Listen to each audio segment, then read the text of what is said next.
opposition. I commend this bill to the House. Speaker.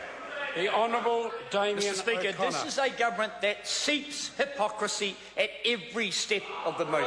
It came in promising New Zealanders it would reduce taxation, Mr. Speaker. Well, it did. It did for the wealthy, and it did take off the regional petrol tax on Auckland.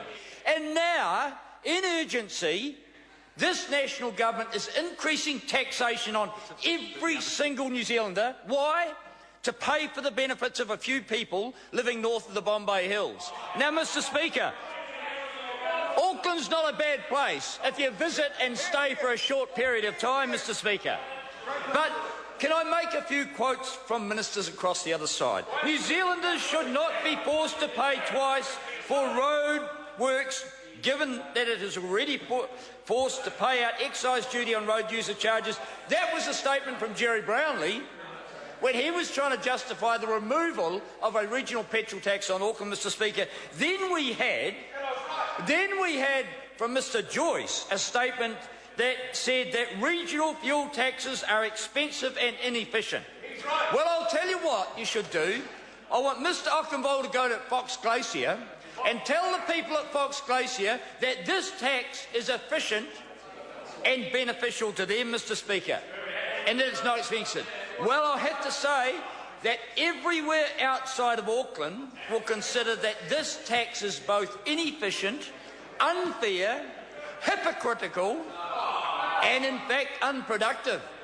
Because if we are to listen to the government's rhetoric around taxation, that any increase in taxation causes a loss of productivity, what are we getting from this? Well, silence. That's exactly right. We're getting payoff and payment for a few infrastructural assets in Auckland, and we know they need them. But there was a consensus building group that came out with a list of recommendations, one of which was a regional petrol tax. No, we can't have a regional petrol tax, says Mr. Joyce. So what we have to do is spread that tax across each and every single New Zealander. What about the people in rural New Zealand? These are the people who have to travel. These are the people who don't have any public transport system. And these are the people that member might remember in Whangarei. The people in Whangarei up there, they won't be too happy about paying a tax that should have been paid for by Aucklanders, I would say, with all due respect to my colleagues, to pay for Auckland infrastructure assets, Mr. Speaker. The people in the regions, the rural New Zealanders who produce the wealth in this country, are being forced to pay 9 cents over 3 years, 9 cents petrol for what? To pay for holiday highways and infrastructure assets. Now, even the consensus group, Mr. Speaker, this was a group of Aucklanders that came together to say, how should we pay for our infrastructure assets and our roading? They arrived at a number of options, Mr. Speaker. Regional fuel tax, higher rates, not terribly desirable, or charging for motorway use.